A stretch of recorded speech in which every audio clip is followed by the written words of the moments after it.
ব্রাহ্মণবাড়িয়ায় ভ্রাম্যমাণ আদালতের অভিযানে অবৈধভাবে মজুত করা 10,100 লিটার জ্বালানি তেল জব্দ করা হয়েছে। মঙ্গলবার দুপুরে জেলা শহরের গোকর্ণ এলাকায় উপজেলা প্রশাসন ও র্যাব 9-এর ব্রাহ্মণবাড়িয়া ক্যাম্প যৌথভাবে এই অভিযান পরিচালনা করে। এ সময় 3টি দোকান থেকে প্রায় 10,000 লিটার ডিজেল ও 100 লিটার অকটেন জব্দ করা হয়। অবৈধভাবে মজুত এবং সংকট তৈরি সহ বাড়তি দামে জ্বালানি তেল বিক্রি করায় ওই 3 দোকান মালিককে 50,000 টাকা জরিমানা করা হয়।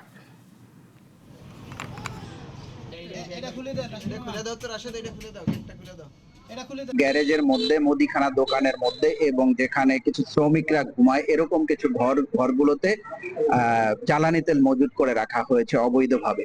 এই সংবাদের ভিত্তিতে আমরা জেলা প্রশাসনের সহায়তায় অভিযান পরিচালনা করি এবং অভিযান পরিচালনা করে 3টে স্থান থেকে প্রায় 10,000 লিটার জ্বালানি তেল উদ্ধার করা হয়।